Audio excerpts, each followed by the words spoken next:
I think we'll get started right away. Actually, I'm really happy Blake is our first up. Blake is one of my favorites in our community. So welcome, Blake. What do you have for tonight? Oh, and I love you too, Mark. before you get going, I just want to say real quick, there are a bunch of people last week that we did not have time to get in the queue, but my guess is with our small queue, if any of them are here tonight, you'll be able to get in that queue again. So if for some reason you're not going to get in tonight and we're an hour into the event, please send us a chat, let us know so I can make sure that you do get in, because I felt bad last week. We just ran out of time. We had like 40 plus pitches or 50 pitches and we just ran out of time. That's it. Blake, welcome. Can I ask a question? I've been Sure. trying to get into the meeting since 6:45, and I can't get in via Zoom because it says the Correct. meeting has reached its capacity. Right. I want to second that. I There's a technical know. problem, I think. I hear both of you. So I think what happened is, unfortunately, we had a Zoom meltdown tonight, and it's my fault. We were trying to do pre-registration, and Zoom didn't like the pre-registration format. And I'm so sorry. I do not know how to fix the problem on the fly. I have a feeling we have hundreds of people that are trying to get in right now. And this is going to be one of those unusual events that just isn't going to work the way we had intended it to work. I don't really have. So how do we raise our hand to present if we're not on Zoom?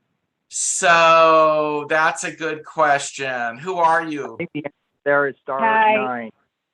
Star Hi, 9. Mike. Star 9. So Believe that's the here's my suggestion.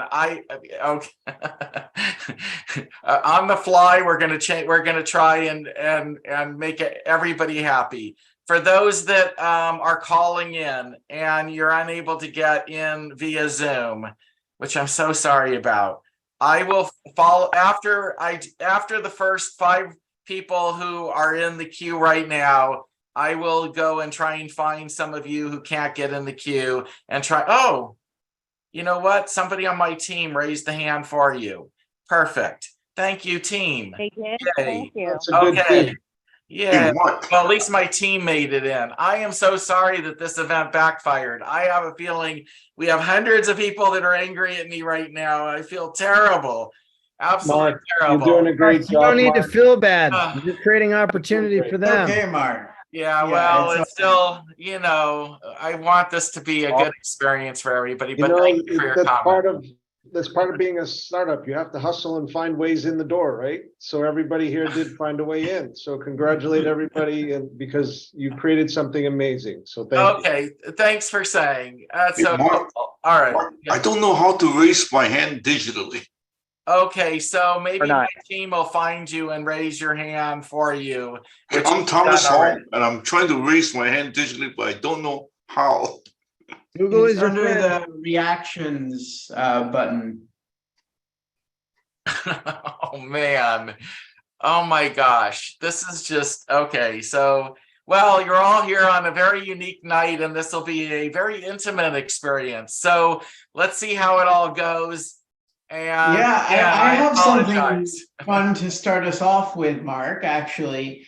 I made an intro for you in LinkedIn with someone who would be both curious about one of the board member positions you posted for QP and could potentially help you with the fund.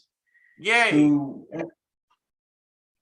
So Blake, here's, if you guys won't mind, those that want to get to me and have follow-ups and conferences and meetings and such, if you will be slightly patient and wait till the first week in March, I would be grateful. I'm going to be traveling and very busy the next week, and it's going to be really hard for me, and I feel terrible. Many of you have been reaching out to me, and Blake, I'm so sorry. I think I do recall seeing something from you not long ago. So bear with me as we that's try all to figure right. out how to handle it No all. worries. Sure. Do you have anything else, or was that the main reason for raising your hand? Oh, I have a couple of other things I'd Go love to for it. mention. Please. My team at QuarkXR is still raising. We're raising a seed round of $1.5 million. and we're on track to close, but we still have room for other investors in there. So if anyone is interested in learning about XR streaming, I would love to go into more detail. I can provide a deck. I've been in the XR industry for a while now. But the main reason that I keep coming back to this event is because I like to have it act as a feeder for other partners that are actively investing in seed and pre-seed ventures, from Techstars to SOSV to Boost VC to my corporate partners that I was recently able to hook up a few people in this regard at places like Renault, Honda, and PepsiCo. If you'd like to get in touch with me, please feel free to connect on LinkedIn. I'll drop that in the chat. And I'd love to help all of you out if any of you are interested in my verticals or talking about XR. I just What's your like to name say again? Blake is a great guy to connect with. I've enjoyed every Blake, moment what's of your it, full so. name? Blake, what's your full name, since we can't Oh, sure. get it, see what you're Blake saying without it? Wind. I think I'm the only Blake Wind on the platform. My last name is spelled like the wind, W-I-N-D. Okay. Thank you. You're very welcome. Thanks, I'll Blake. just Okay, drop my so, LinkedIn in the chat. okay, great. Meet up in the chat. And again, sorry to everybody who can't connect traditionally. This wasn't the event I was expecting. All right, so Cosmo, you're up next.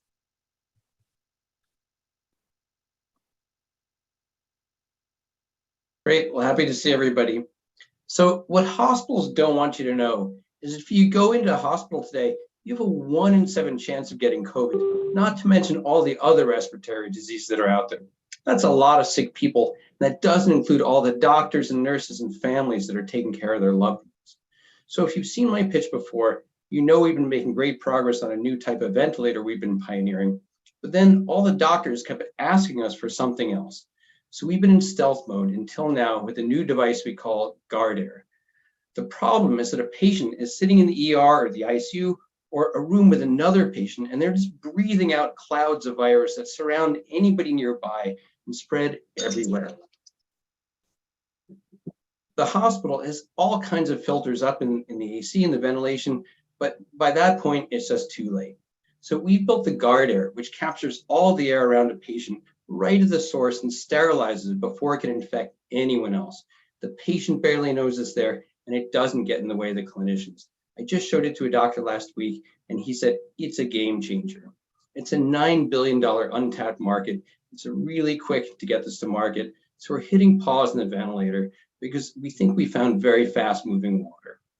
Look, this morning I read in the Times that the new dominant variant, XBB.1.5, is even more infectious. The world has changed and we're still playing catch up, but together we can do it. I'm Cosmo Grupp, CEO of LifeAir. My email is cosmo@lifeairmedical.com, and I hope you'll join me. And if you send me an email, I'll send you a password to our latest demo video that shows the GuardAir in action. Thank you. And how much are you raising?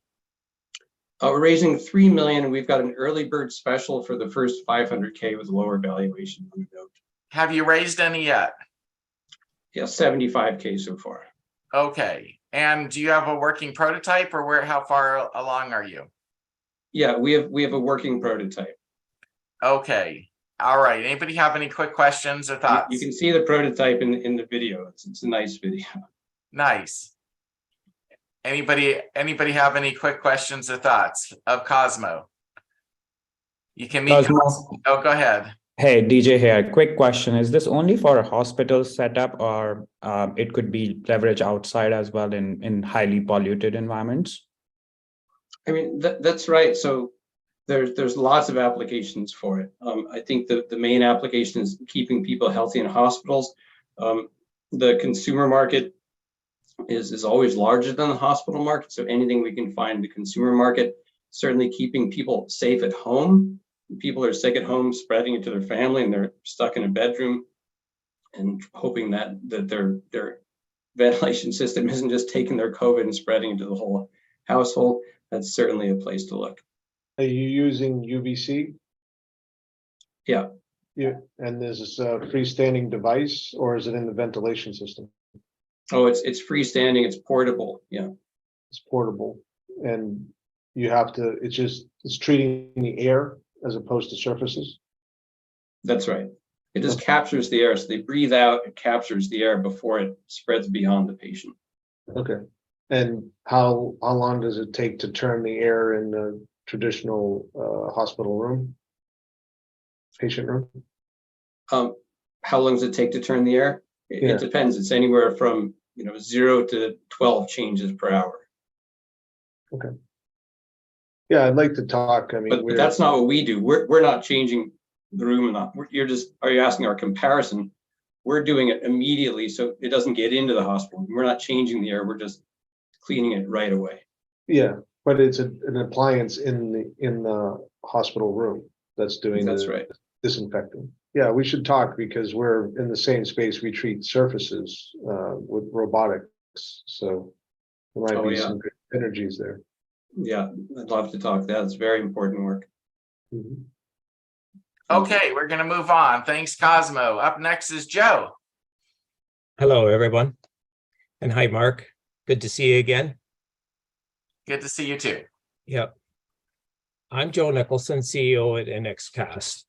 We're a family team with 60+ years experience in construction product and material development. The $1 trillion a year construction materials market is in critical need of green solutions. We have a key material invention that delivers real benefits to the planet and property owners, and we call it Elsamite. 39% of the world's climate pollution is caused by building and construction. And 1/3 of this pollution comes from two materials, concrete and steel. But did you know 20 billion square feet of asphalt roof shingles are used every year in Canada and the US, consuming 7 million tons of fossil fuel, producing 2 million tons of emissions, and discarded after 15 years or less, resulting in 2 million tons of waste and $3 billion worth of disposal fees.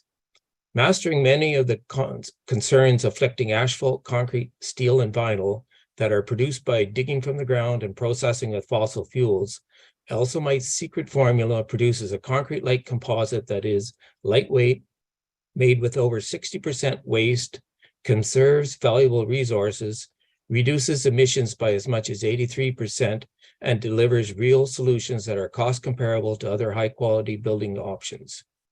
Developed to emulate insulation board, Elsamite is a unique blend of commercially available ingredients that can create appealing product applications in roofing, decking, siding, fence, landscape, wall panels, prefab structures, and even vertical planters, where resistance to temperature, fire, UV, wind, impact, and decay are all desired. We are seeking support to pilot Elsamite in a unique small space housing concept that would be resilient, shippable anywhere in the world, and expand to 2.5 times the ship size with an easy site setup, and that would be good for the planet. You can learn more at nxcast.ca. Thank you. Joe, did you mention how much you're trying to raise? I don't think I heard that. We didn't, but the pilot, we are trying to raise 5 million that would be part of or would be included with government programs and NGO grant funding. So the total would be 5 million, but most up to 75% of that could come from government programs. And the material is already proven, or are you still in R&D?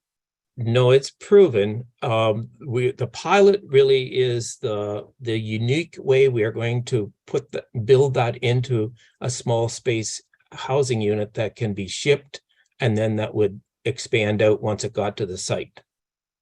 Anybody have any questions of Joe? Then meet Joe in the chat. Thank you, Joe, Okay. for pitching. Thank you, everyone. Up next is Nathan.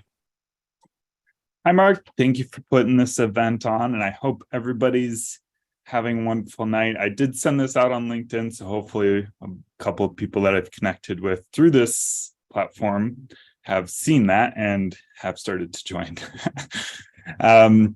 So I am Nathan DeYoung, the founder of Asset Fund, and we help individuals with investing in private businesses through crowdfunding without all the common risks.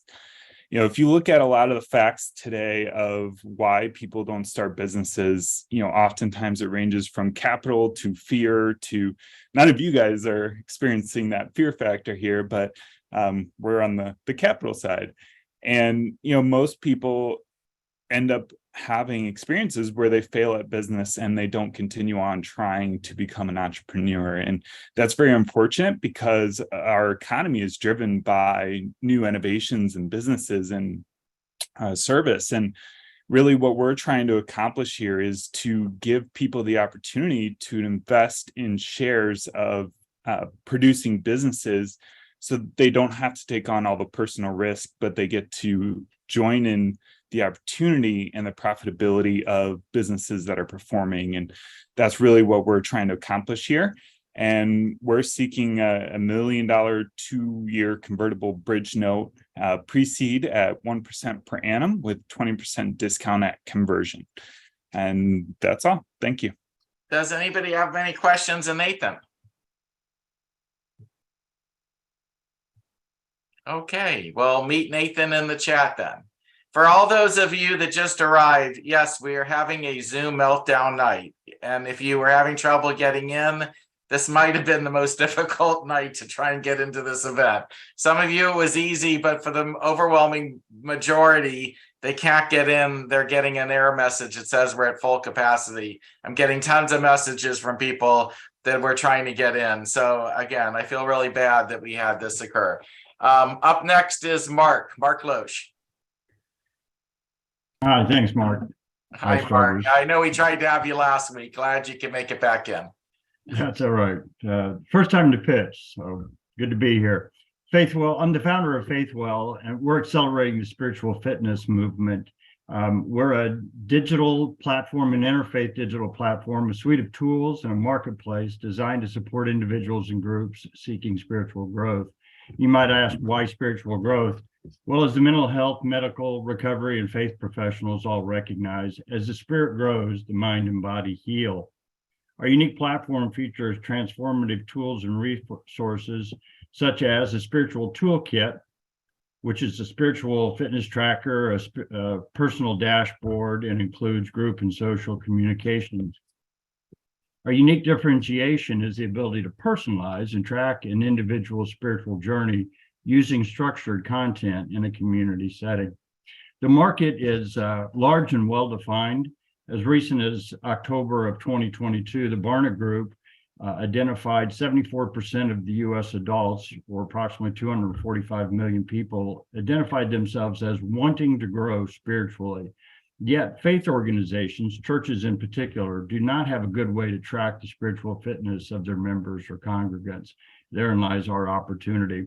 Our go-to-market strategy is, a B2B2C, which means we're going through the content creators to churches to get to the groups of individuals. Our business model is one of SaaS, spirituality as a service. We're offering freemium versions, premium. We'll be having subscription ministry insights back to the churches, and doing rev shares with our content providers. Our current status is that a prototype's complete. Our content creator partner has been selected. The MVP's been defined, and our needs are current capital needs are $600,000 to complete the MVP. And I'm also looking for either a technical co-founder or a couple product owners, some people who might come out of the content learning management space, digital health, fitness, prayer, meditating space. My contact info is there. I'll also post it in the chat box for any questions. So is there any way to pre-sell this so that you could raise money from your customers instead of dilute shareholders within, because of investment money? I'm just curious. Have you explored that? Yes, but we need to get the content onboarded first. So, and churches are notoriously, they're not technology innovators, early adopters, but we could do a crowdfunding campaign, perhaps. Is it a white label for the church, or is it your brand, a big piece of the puzzle? Our brand co-branded with the content creators So they're selling their content into a church co-branded with us. Oh, I see. Okay. Anybody have any Yeah. questions? Yeah. Go ahead, Nathan. How are you getting in front of these churches and the acceptance of tracking that? Because I know some churches might be a little bit leery about tracking that kind of information for personal Right. So reasons. again, we're not selling into the church. The content creators of programs like Celebrate Recovery or discipleship programs, they sell into the churches. We're the platform upon which they use. So they sell published materials today, be it, essentially workbooks, study guides. We become the digital platform for them. So you're a SaaS-based platform. That's correct. Anybody else real quick? Meet Mark in the chat. Thanks, Mark, for coming. I mean, you're the first to pitch anything quite like this. It's always refreshing to hear new things. Hey, Mark, Yep. I'll connect him to some crowdfunders if he wants to look at that. There you go, Kurt. Hook up with Mark. Excellent. Okay, up next is Yanni. Did I get that right? Yanni, yes. Yanni. Okay. Yeah, thank you, Mark, again, for everything you do. So I'm Yanni Deros, 30 years as a serial innovator who has made billions for others. Now it's time to make billions for our company and our investors. I'm CEO of Circ Plus, a family of intelligent automation and robotics systems that are helping reduce energy costs, lower carbon emissions, and resolving labor shortages with plug-and-play technology. We're on a rocket ship with over $28 million in partnership agreements with major national resellers and the largest healthcare GPO that purchases $82 billion for hospitals around the nation annually. So at our core is AI, cloud, IoT, robotics, SaaS, that generates revenue in perpetuity. I just got back from being asked to speak at the World AI Conference in France, and it was an amazing experience. So for our system, we can retrofit our energy management system in under 60 minutes or less, save up to 40% on energy costs while lowering carbon emissions. We have 6 major patents that are method patents, utility patents, and so forth.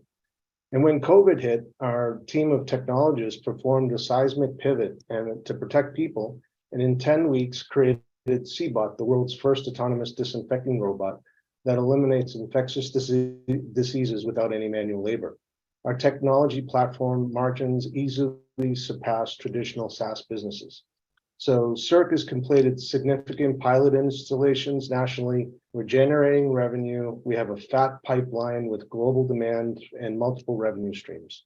We're not 20-somethings. We're a seasoned team that includes members from Intel and other Fortune 500 companies that have developed hundreds of products and technology solutions over the years.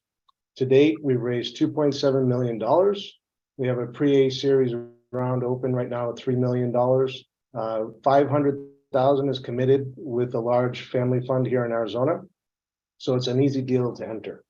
We're also looking for some key members, team members, director of development for hardware, software, cloud, a fractional CPO, some full stack engineering. Circ is more than just an AI technology. It's a solution for a sustainable future. So if you're interested in investing, check out us, the information I have that I'll post here. Appreciate it. And so let's connect and create a greener and safer, healthier world for us all. Thank you. Yanni, Yes. have you guys thought about product crowdfunding for some of your products? We have, but it's more B2B. So it's a little bit challenging. The smart room system that we have here, everybody wants it for their home. But we're really set up for more commercial living. We eventually want to get there. And when we do, we'll definitely go down that path. So Okay, I was just going to connect you to one of the best in the business that does that. They also help a supply chain. We've done a lot of investing down in Phoenix as well.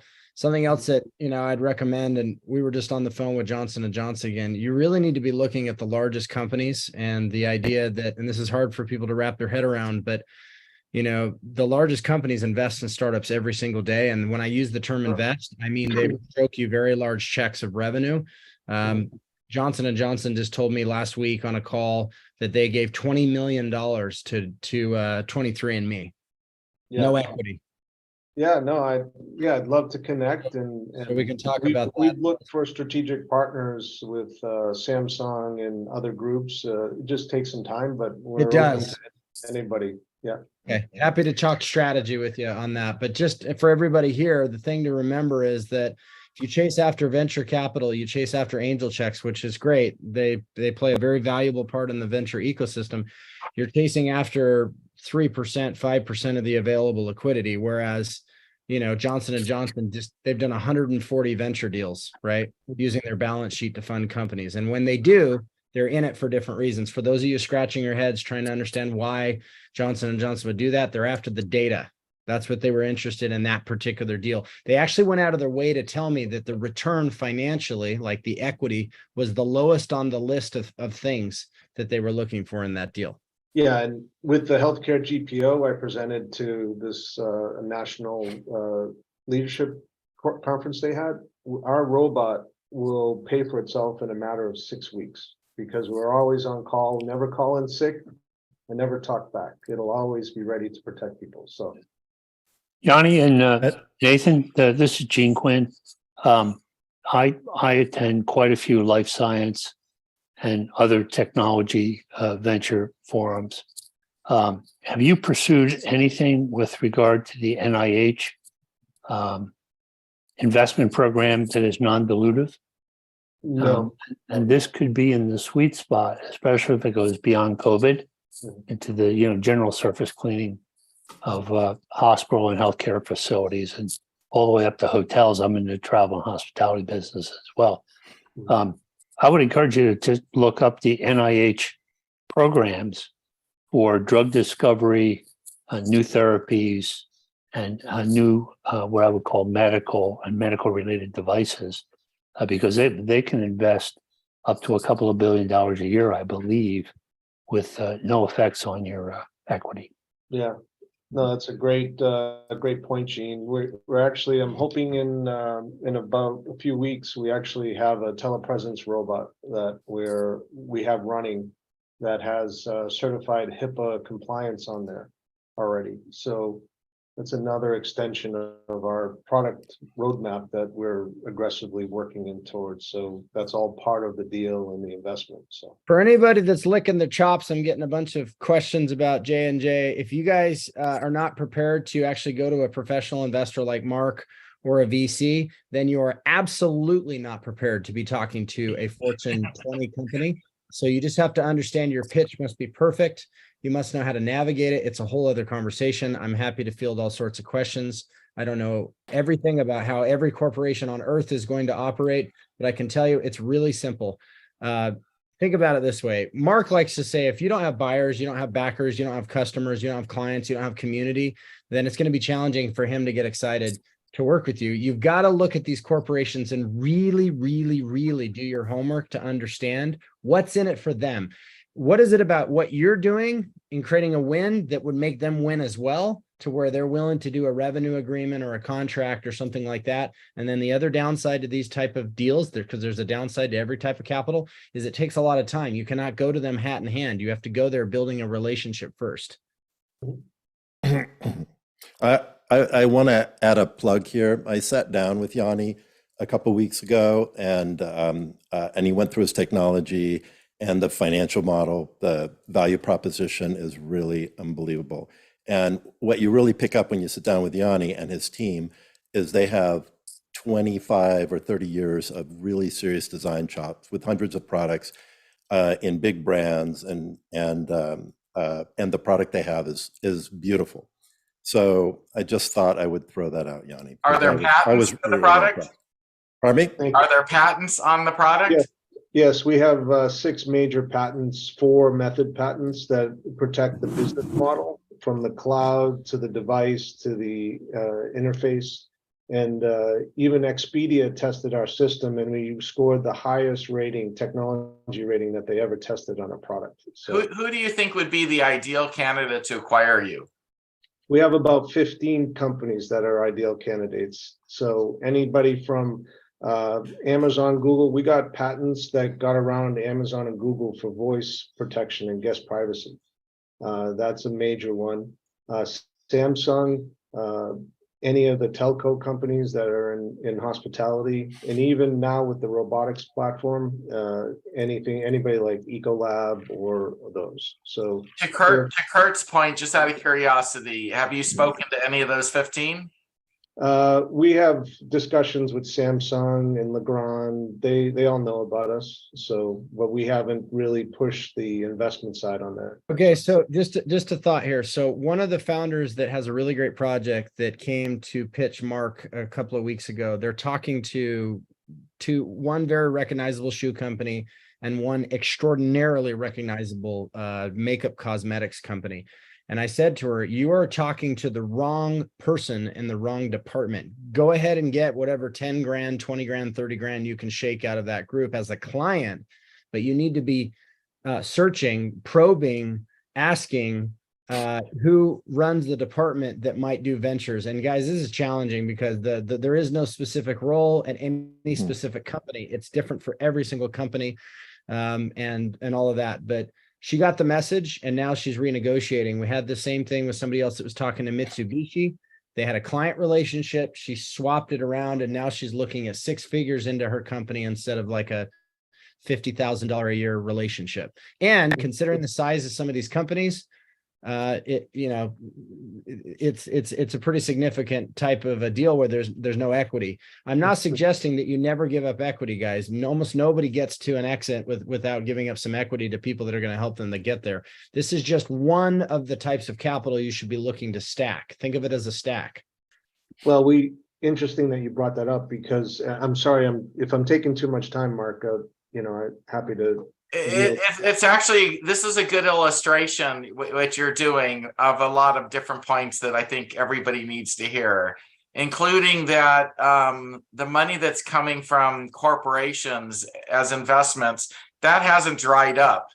That's actually continued to move along very nicely, whereas the VCs have all stepped off of the front lines and are basically cherry picking, and the angel investors, at least half of them, are not even active right now because of current conditions. So I think there's merit in having the discussion with those 15 companies that you think might eventually be your acquired. Make sure that you have people on your team who will spend time to personally get to know at least 2 or 3 key people in different levels of management in those companies. I think that will pay off big time for you. Well, I just want to share that after I think one of my last pitches, someone reached out. And I don't know if it was directly from this one or not, but I think it might have been. And it was a broker from a group in Europe. And we sent them all the information, the deck, and filled out the questionnaire. And they went through a couple of weeks of due diligence. And Tuesday, I got an email that said our project has been approved for funding. But it's through a company in Singapore that basically loans $500,000 to $200 million per deal, and it's based on a low interest rate, and the payback terms are 2 to 10 years. So basically, it would be a debenture round, and they're willing to put in the $2 million, but the company's been around for 48 years. I don't find a lot of information from them, but it sounds too good to be true. I'm excited. I don't know. I'm talking to our attorney. We can get through it. IBM's got a program like that. A lot of the banks have, back end programs like that. What people have to understand is that the VC's money might be thin, but the private equity family office and large Fortune 2000s is not thin. And venture cap only makes up $330 billion a year, but the actual number my team has tracked down is closer to 5.4 trillion, and we'll probably find more. So just be aware that there's all this different capital out there. Deals are getting funded every single day. Even if the standard is higher now, the bar has been raised as to where you need to be. But let's go through the strategy and see if we can come up with like a capital sequencing strategy but not at this event tonight. You can.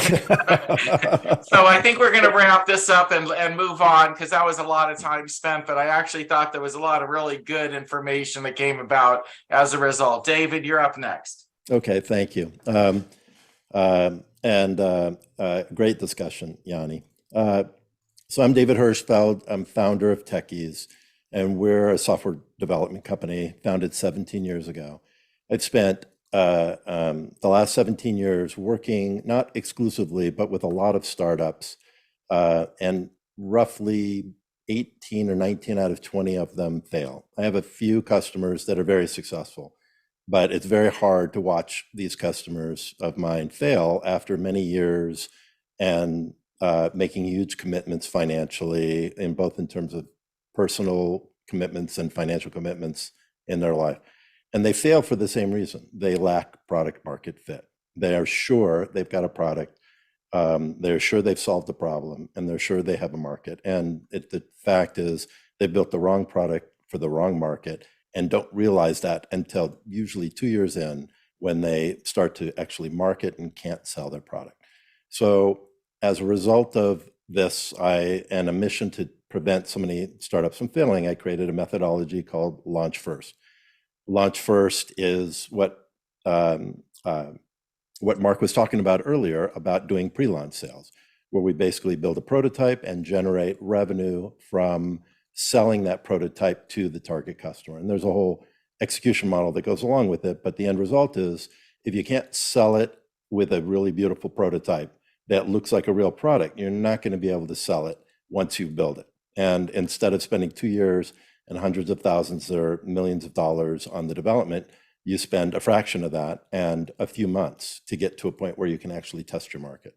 Once you hit a certain KPI, that's your trigger to begin developing the product, because now you know you have product market fit and you've got customers that will buy your product in a predictable manner, and you can scale your business.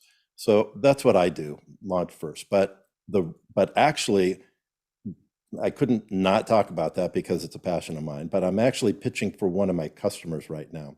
He's a data analyst. The company is RPM1. And they've created, and this is a data analyst who developed an algorithm at the middle of COVID, but right about the middle of COVID, where he could consistently predict 95% accuracy somebody was going to be hospitalized 3 days before they actually showed any symptoms of COVID.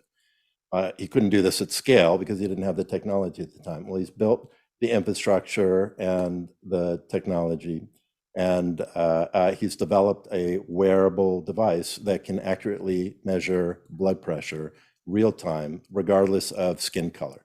And it's the only device that can do it independent of, regardless of what your skin color is.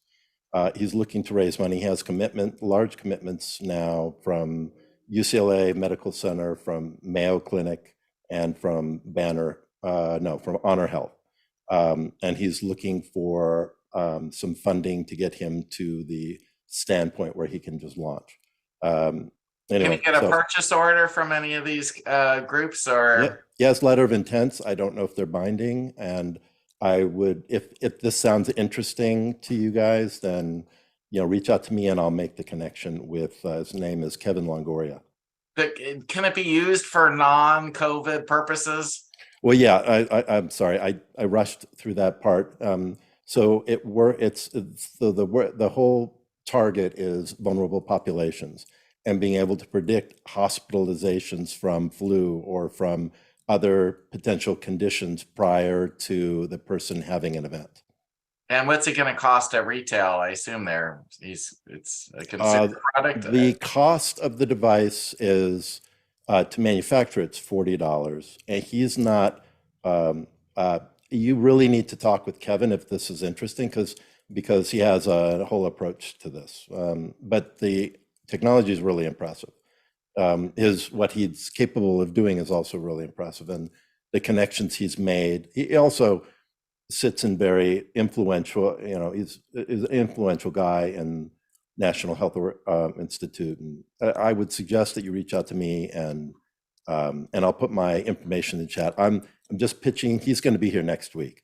Okay, so real quick, just so we yeah. can move along, everybody can get a chance to speak tonight. You know, my opinion on everybody who pitches something related to COVID, it just feels like you missed the market. And, Yeah. you know, so I think that, like, from a pitching perspective, find another hook. And COVID could be sort of a, oh, and it also does this for COVID, but I'm just not seeing a lot of people investing in anything related to COVID right now, because it seems like that's kind of history, even though it really isn't history from an investment perspective. It's sort of, you know, late to the game is kind of the feeling I get from other investors. Just a no, you're correct. And I didn't mean to stop at COVID. That was just what started this journey for him. Yeah. But By the way, just real quick, David is working up on something that might be very useful to the entire community, venture starters community, and hopefully we'll have something to announce or talk about in the next month or two. And thank you, David. I'm going to move on. James is up next. Well, thank you so much. It's a pleasure. Our pleasure. So, hi, my name is James. I found out about this program. Oh, maybe I could keep my hands up. I found out about this program through one of my friends, a person named Elon, and he said that this was something great. So I'm a serial neurotech entrepreneur. The reason that I'm here, of course, is to share the idea that we have and what we are building. So my company is Vistum Labs. We are a medical diagnostic. And what we do is we help neurologists treat dementia. Right now, if you have something wrong with your brain and you go to see a doctor, the doctor asks you, what year is it? Who's the president? Where do you live? That is the gold standard. So what we have instead is we found a way to quantify brain damage. We can localize it in the brain. We can also, like I said, quantify it, measure how bad it is. And that is how this tool is the, first line of defense in the neurology clinic to identify what's wrong with the patient and figure out next steps. So that's like Vistum Labs. Is there x-rays involved? How are you able to see this? Yeah, that's a good question. So I'm an expert in EEG, and my last company, I made a mind control wheelchair using EEG. This is a very similar concept. I would show arrows on an iPad and see how the person's brain responded to the arrows, because if you saw an arrow you liked, then you got happy. If you saw an arrow you didn't like, you got frustrated. I could see in the electrical signals. With this company, we're doing a similar concept where I look at how people's brains are interpreting complex imagery, more complex than arrows. And it turns out that depending on the amount of brain damage and where the brain damage is, that modifies your ability to see certain pictures. So, all neurological disorders of all kinds cause some level of visual deficit, a partial blindness, and I'm able to measure those. So it's all EEG, it's all non-invasive. What do you need? Well, I just raised $550,000. I'm keeping the rounds open, and I'm hoping to bring in another 250,000. I just got my first LOI, by the way, from Boehringer Ingelheim, and I already have a large number of neurologists on waitlist. I just need to bring this technology to market. I completed 2 clinical studies, and I'm presenting to the top 3 Alzheimer's scientific conferences worldwide this year. But my MVP, I still have to produce it. By the way, I do not need FDA approval, which is pretty crazy. Before you ask your question, because I could see you're anxious too, I'm really interested. If you have a deck, I'd like to see what you're doing, because it sounds really, fascinating. Go ahead, DJ. Yeah, James, I was going to say that if you have a deck or something, please share. And the other question I had was, this seems more like a diagnosis tool than a treatment tool, right? Yeah. It is a diagnostic tool. Yeah. Okay. And is there a set of disease states that it sort of diagnoses, or is it more like it to tell you that there is a neurological problem, but what the problem is, that's sort of a secondary level of test would bring that up? Yeah. So actually, this is the really cool thing about it. We've demonstrated its utility in autism as well as schizophrenia and Alzheimer's disease. These are 3 pretty different diseases. We know that it works across neurological disorders. And what it can do specifically is it doesn't say, oh, this is somebody who's sick, right? There are a lot of ways to do that. You could look at the patient and determine that they're sick. What we do actually is we use the electrical activity that we're picking up from the person's responses to the picture to localize and quantify the damage, specifically how many neurons have been lost and what function did they play in cognitive function. So we can use that information with our AI to produce PET scan results, MRI results, lumbar puncture results, blood results, and we can even predict how someone will perform in a cognitive test. So if you were to have the person do, an hour-long memory test to see, are they struggling with pictures or numbers or math or whatever it is, we actually know that result in advance. So the doctor, in using our test, it actually saves a lot of money and time because we show the doctor which test would reveal the biggest problem, the biggest pain point for the patient, the biggest symptom that you could treat against, for example, but also the biggest marker of disease. James, so does thank that you. also have a distinction like for things like Lewy body where it's not that the neurons have been lost, but you've got like the interference? Does it like quantify that like the level or the degree of interference in the areas? Or Exactly. have that? Yeah, no, you're right. The neuron could still be there, but it may not be activating the right way. And so for us, that would also be a key finding. There are 105 different types of dementia, like you're pointing out. Well, I think one thing potentially, how invasive is this test?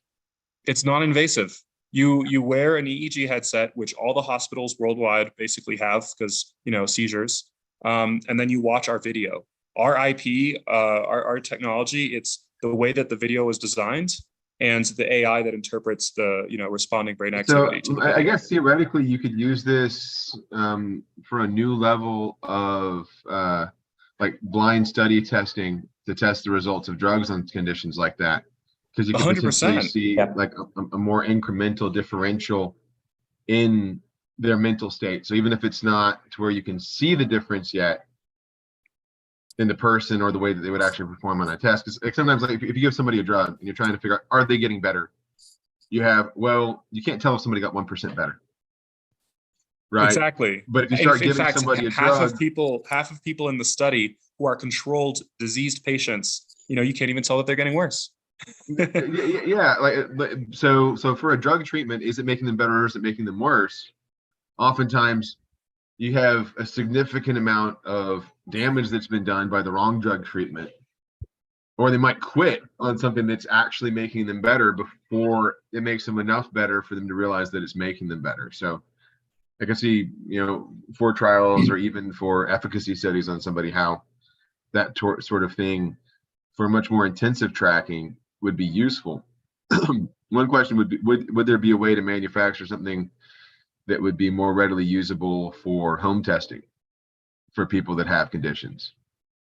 Yeah, EEG is already pretty portable, and there are new EEG devices that are about 6 electrodes. You put them on, you take them off. There's no gel involved. The setup time is less than 5 minutes. I would say that's more of a hardware challenge, so it's a little outside of our scope, but it's already being solved. Hey, James, one more question. We do work in MS, dementia, stroke, Parkinson's, Alzheimer's, ALS, myasthenia gravis. We'd love to find ways to work together with what you do. We have an app that patients use. We'd love to find ways to synergize. Thank you. I'll reach out to you. I'm writing everyone's name down. So I thought that Clint had a really good point, and we're going to have to move on. DJ did too. So thank you guys for participating. Alan Gilbert's always one of my favorites. Always talk to Albert if you're doing anything in life sciences. He's great. All right. Next up is Tom. Yes. Hello, everybody. Thank you, everyone. I'm Tom White. I'm the founder of Rainy Day Income. We're an insurtech company that provides coverage and benefits in the event of a job loss or loss of income. We cover employees who worry about being laid off and those who are self-employed and gig workers who fear a downturn in their business. So the problem we're addressing is the fact that most people don't have the resources to withstand a prolonged layoff or downturn in their business. We believe that income, just like life and health, can be insured. So we're creating a new insurance category with income insurance. We believe that designing an insurance product that's attractive to policyholders with generous benefits combined with targeted underwriting to specific industries and professions make for a profitable insurance business model. Our go-to market strategy, other than obviously the digital, is the fact that we're going to be partnering with PEOs, payroll providers, industry associations, and other insurtech companies. We're targeting specifically, employees in the healthcare and technology industries and the higher up professional levels, as well as gig workers and self-employed, such as realtors and other professions. I've got 20 plus years in wealth management and insurance, having sold 2 wealth management companies. And we're currently raising a seed round of 500,000, and we're looking for partners and mentors who've got experience in insurance, B2C e-commerce as well. Tom, have you gone to RIAAs to get after that 5 to 8% of a portfolio that they typically will put into startup ventures, things like that, since you have experience in the space? To which, I'm sorry? RIAs? Oh, RIAs. Yeah, I mean, my former firm that I founded and sold were RIAs, so I do have relationships there. Yes. I would just think that would be pretty easy, because not only would they understand this, they typically, financial advisors typically understand insurance as well, pretty well, because they sell them together. So I would just think that would be a great combo to go, get some of your early capital. As well as in terms of potentially having them resell the product as well. 100%. That's exactly what I was distribution going with channel. that. Yeah, I'd be happy to chat with you. The reason I understand the space is that my past VC partner that I did all the raises with, that's where he came from. Okay. So, I mean, we see an opportunity right now because there were several companies prior to the pandemic who have pretty much all gone out of business when unemployment rate went up to 14%. So we're looking at hopefully a first mover advantage right now with not much competition, at least in the US. have you gone to any of the large insurance or insurtech companies to see if they'll back you? We're in the process of talking to several of them because we're looking at fronting arrangements as well as reinsurance. And so, yes, we are talking to them. Awesome. Okay, we're gonna move on. Thanks, Tom. You can meet everybody in the chat that's interested. Up next is Ross. Hey, how's it going? I apologize if I come in a little glitchy. I'm at a hotel right now, so that hotel Wi-Fi. But I launched Keep It Indie, which is a product for local independent businesses. And the big problem that we're solving is that 94% of people truly want to shop local, but 87% don't because it's not convenient. And I'm guilty of that as well. And Keep It Indie makes it more convenient and cost effective for customers and profitable for businesses to shop local. This is accomplished through our customized business and customer marketplace app. And we provide local restaurants and retail shops what Dunkin' does for each of their locations. So, Dunkin' makes it easy for customers to find other Dunkin' locations. The corporate structure allows each location to get better deals on credit card fees and software. And the global marketing presence and in-app conveniences, just keep bringing customers back.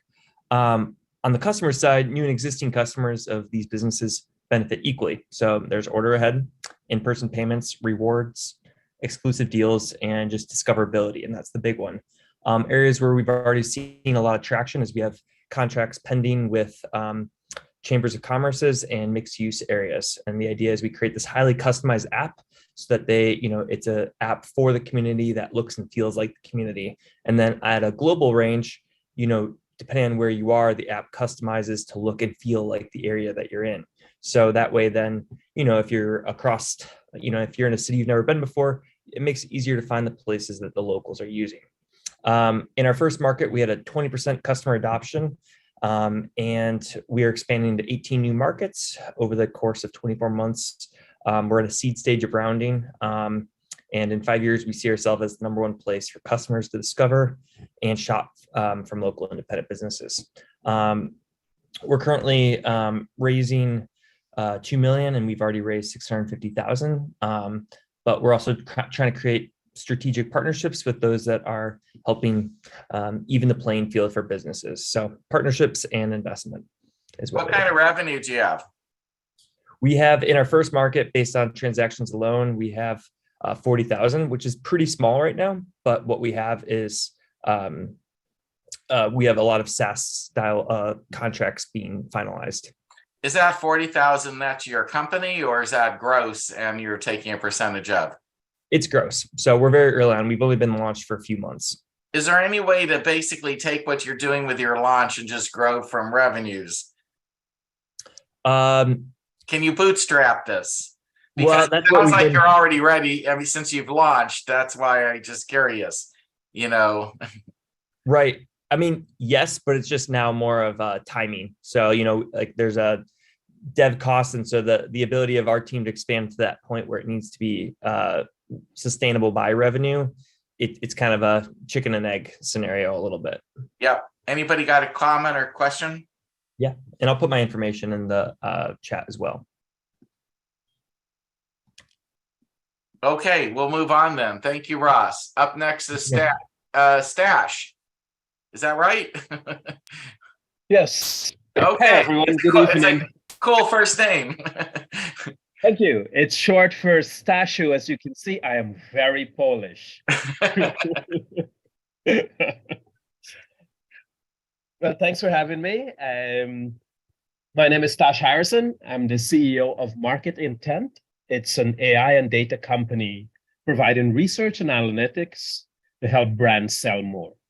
Our platform research that's currently cost hundreds of thousands of dollars. We are doing this for thousands using AI and data. We have a fully working product. Our first paying customer, and we are on track to generating 10,000 unique dashboard by this summer, one for each brand in our database. We are currently speaking to 3 ad agencies that put early initial talks are potentially interested in a white label version of our product. And our go-to-market strategy for startup and small brands, this is focusing in the CPG market, is we are taking a page from SimilarWeb, the data company, and we're creating a dashboard for every brand and invite them to use it for 2 months for free. And this type of research, currently, there is a gap in the market. No startup or smaller brands, they typically can't afford this because it's normally between $200,000 to $500,000. And we've used AI in some clever ways. For example, we look at the industry leader. Let's just say you have a brand and it's a soap brand. We would look at what Unilever did with Dove, extrapolate their go-to-market strategy, all their keywords, their ads, which platform they sell, and we give that to the startups for pennies on the dollars. Because this is public data, they already did it. We just use AI to analyze their sentiment and say, here you go. You don't have to go to a big agency and spend $500,000. So this is our product. It's fully working. I'll paste a demo link. We are currently raising. Additionally, we are pretty much a team of 12, mostly developers, product people. So we need advice in things that we don't know, such as advisors and so forth. So, I mean, give me an example of a customer. Who's Okay, so our first customer, which is, I'm from New York City, and they are a startup liquor brand. They are a similar brand to, say, Howlerhead and Fireball, familiar with the whiskey type. But are you targeting only startup brands? Is that No. The reason we're targeting startups is that I wouldn't know how to walk into a large company without being arrested. We don't have the connections. So our data work. Okay, so here's some ideas for you, just off the top of my head. One is the startup community is usually broke, so they're not the best, community for big checks.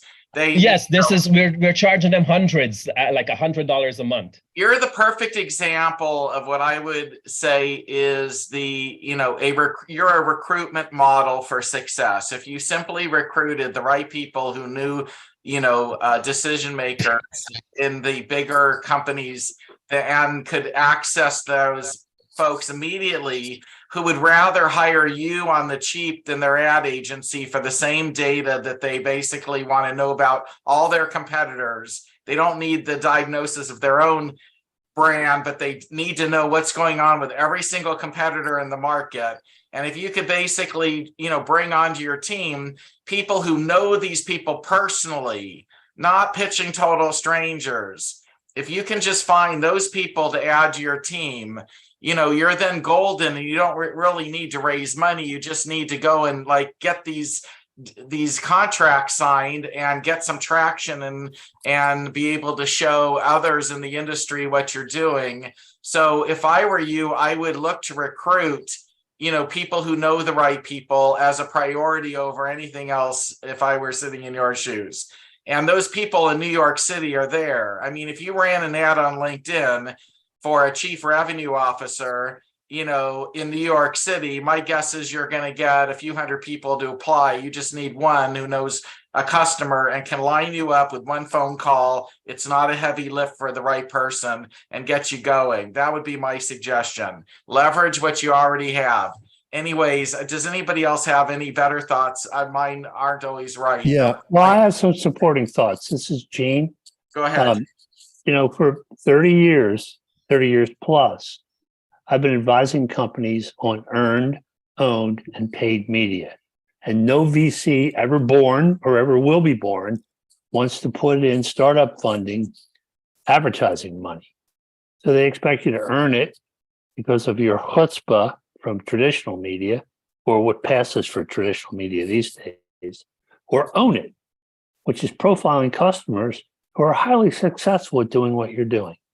But to target a market that requires paid media of any kind that's a crapshoot. That's really tough for its startup to target startup marketing budgets or advertising budgets. Well, 'Cause it's these are just hard to CPG tell. brands, right? So some of the things how we do this is, for example, a CPG brand, they want to know where to advertise, what platform. We look because it's already been done by the industry leaders or owners of that vertical. So we use AI to extrapolate things like keywords, sentiment analysis. No, I think Stash, I think we got that. Mm-hmm. I think what you are missing is Gene is an expert in an area and is willing to give you some free advice right now. I would love that, Gene. This is the moment. And by the way, I'm in Hartford, Connecticut. I'm not far away. We're in the same time zone.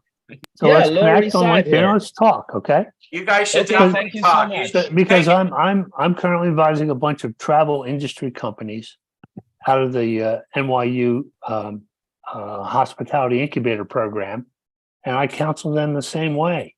Do not target advertising budgets. Anyways, I Don't. bet there's a lot of wisdom here that Gene can, give you, and it would make sense for you to hook up with him. And I also think that if you run some ads for some talent to join your startup team who know the right people, you probably accelerate yourself faster by finding people who know the right people than spending time trying to raise money to solve the problem. That's just my gut instinct on this, but I could be wrong. I also want to make a comment too, Stash. I hear this from lots of startup founders, this belief that you're going to be arrested if you walk into a large company and try to make big connections. And it is just not true. Nobody knows that you're not the most important person in the world when you walk in to meet somebody. So be fearless, because founders that make it find ways past all those resistant points. So don't be afraid to make those connections. Reach out to them on LinkedIn, and just own your competency, because it's clear that you have a tremendous amount of competence in what you do, and they will recognize it. In fact, I'd like to also chat with you offline. Please reach out to me, because I'm really interested in what you're doing. Great. Very People cool. would like, so Stash, meet people in chat and come back again, because I think we'd like to learn more about you. Yes, I actually signed up already for next week. Okay, great. We're going to move on. Bridget is up next. Thank you.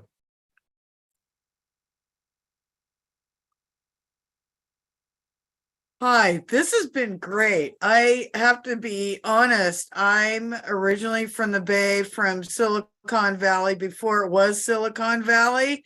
And I'm a science geek, and now I've got to pitch my thing, but this has been amazing and a lot of great advice. So here I go. My name is Bridget Ludy. I'm a 40-year chocolatier. And I started, which is amazing, we had this discussion about Alzheimer's, because I didn't need a business. I started this business originally 25 years ago because my beloved aunt, my husband and I cared who died from Alzheimer's. So that's why I originally got into business. But having said all that, I've had a few very successful companies at chocolate, and I've always been innovative. And most of the major manufacturers of chocolate out of Europe love it. They think it's innovative, but they're purists. Anyway, the reason I'm pitching, I've been here a couple of times. And the reason I'm pitching is because after 7.5 years, I'm also a diabetic for 4 years.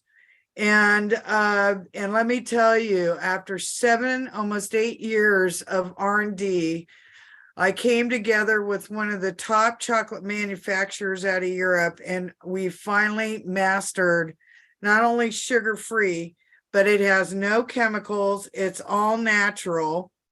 And we're about to hit the market. We've sent out our samples and it's blowing up. So the reason I'm pitching this today is because the response is becoming so insurmountable that what we need to do, we started this new business a year ago. So we're very new, it's seed, and we're looking to raise about $570,000 so that we can add a specialized line to make this chocolate and get it out. We're in the process of coming together with the American Diabetes Association. This is a very, very important product. I, for one, have a rare form of diabetes. I won't go into it, but my blood sugar is very sensitive. When the samples came in from Europe, I ate this chocolate, a handful. My blood sugar didn't go up. It went down a tick, and that was amazing. And we were able to make take this chocolate and process it in a way that A, it's accurate, B, it's non-sugar, period, no chemicals, and that it tasted like our normal gourmet chocolate level chocolate. So no more of that icky sugar-free that Hershey tried, Mars tried, a lot of people tried, and they had to ditch it because it tastes, the taste of it is what turns people off. Well, we've now have a product that does all that. There's no sugar added. You know how you go sugar-free and then no sugar added. There's nothing in here. It's certified vegan. It's certified kosher. It's certified non-GMO. And if you're on a keto diet, this is great because you can eat the chocolate and it doesn't affect or get you off the keto side. But mostly this is our team's real push for diabetics. There are 39 million diabetics in this country. We have people in the UK that are now interested in buying. They have somewhere around 5 million in the UK, and Europe as a whole has 64 million diabetics. The fastest growing diabetes group in this country are children. And we want to be able to bring this chocolate to low income neighborhoods where these children don't have to go and get a Mars bar. They can go and get this chocolate and it can be just as good for them and it won't affect them. They won't gain the weight. They'll be eating something that is actually dark chocolate is very beneficial to the body. And we also impose in this process, in this recipe, hemp seed for all the other health benefits that brings also, lack of inflammation. But mostly we are on a tear for diabetics in this country. And we hope that somebody will help us to raise the money to be able to expand our production ability. Thank you. How are you going to sell it? Well, we already have, for example, we already have several large store chains that are that we're talking with. CVS being one of them, but we need to make sure that we can meet this manufacturing level. Okay, so, an idea for you is go bank some purchase orders with deliveries far in the future so that the customer can even get out of the PO if you don't deliver, all the Oh, no. specifics. Thank And you you can so finance that. Thank you so much, Mark, but I have to tell you, I've been in this business for a long time. No, I understand when you tell the customer 60 days on the 8th, it's leaving on the 8th on the 60th day. So I appreciate that. And we have looked at the purchase order loan situation. We also, my team, who I'm so grateful to have, are putting together a crowdfunding. And so we're Have very you looked at excited about contract manufacturing? Because chocolate is an easy one to contract manufacture. that. No. Okay, so there's lots of manufacturing capacity all over the world. Oh, especially in the whoa. United Yes. States, Okay. with all the equipment that you need. All of it already exists. Yes. Why I- reinvent what already exists? Just pay somebody to do this for you. It's a quick idea for you, but in any event, there's plenty who probably have better ideas for you that can meet you in the chat and discuss it. I would Okay, love to see thank it you. become a success because diabetic, that's a big issue. So, but thank you so much. Thank you, Mark. Up next is Nico. Hello, everyone. My name is Nico Crawford, and I am the founder and CEO of Exordium Biotech. I've put together a team that includes myself and two technical co-founders that both hold PhDs and have over 6 years combined experience working in biotechnology. Our mission is to solve the widespread proliferation and mismanagement of plastic waste. In the United States alone, we spend $32 billion managing plastic waste. And the best solution we have currently is to send the plastic to landfills. Every single year, the United States generates 40 million tons of plastic waste, and only 4 million of those 40 million tons is recycled. The rest is sent to landfills at a $60 tipping fee. This provides us an amazing opportunity to both profit and contribute to society in a positive manner. Our solution to this problem is to use modified microbes to convert the plastic waste into methane. We have developed a method to perform this process and allow us to generate two sources of revenue. We were asking for $3.5 million to begin operations. And with that investment, in our first year of operations, we will break down 28,000 tons of plastic, produce 200 million standard cubic feet of methane, generating $2.7 million in revenue and $600,000 in profit. If you would like to join us in creating a cleaner and more sustainable world, please reach out to me at n.crawford@exordiumbiotech.com. How do you make sure that the feedstock doesn't have other things in it and is pure plastic, or does it not matter with your process? So it doesn't really matter with our process because the best way to explain this is the targeted species we're using performs well with other species, and we're also going through a cleaning process to make sure like really toxic and I guess other microbes that could really harm the process won't get in. So we'll make sure we clean the process. Anaerobic digestion with methane as the output?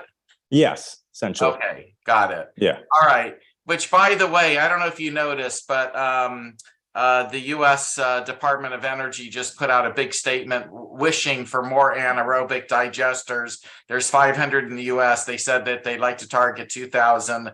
And the gentleman who's in charge of that program, I personally know. And if you're interested, I could at least hook you up. Oh, most definitely. Thank you very much. Does anybody else have any questions or thoughts on this one? It's interesting to me. Anyways, thank you very much, Mark. I appreciate it. All right, up next is Shirish. I hope I got it right. I apologize if I didn't. Hi, Mark. Hello. I'm Shirish Kokate. I'm the founder of Kishman Solution, a software company based in Toronto. We offer broad range of products and IT services. And today I'm going to talk about one of our product, which is e-commerce product. This is for entrepreneurs. It's a B2B product. Some of you might be thinking to start online business or struggling to sell at online marketplaces like Amazon, Alibaba, eBay, Shopify, or WooCommerce. Then come join us. We will show you the secret of running successful online business with most comprehensive and very powerful e-commerce platform called WebStore. It is an e-commerce platform to build your online store so you can sell with ease. We have happy clients using WebStore, and you can be the next one to build your and run your online branded store with WebStore. You can visit our product page called store.kishman.org or email us at business@kishman.org for information. Please quote the reference of today's meeting in your first communication so we know how you heard about us. Now, I'm not asking for any money, instead looking for smart people who may like to join our hands in selling our products on a referral commission basis. If you can prove yourself that your system works, then yes, we'll change from commission to the system that works with you. I'm Shirish Kokate, founder of Kishman Solution. Our website is kishman.org, a software company established in 2014 and based in Greater Toronto area in Canada. At Kishman Solution, we inspire and bring business online. We offer a broad range of products and IT services. You can find testimonials and feedback of our esteemed clients at our website, kishman.org. So I'm going to share details in my chat room. In the chat, you can reach me via email, as well as you can reach me through social media, whichever is feels best to you. Thank you very much. Thanks for the pitch. Anybody have any questions or comments? Okay, meet in the chat. We're going to move on. Up next is Randall.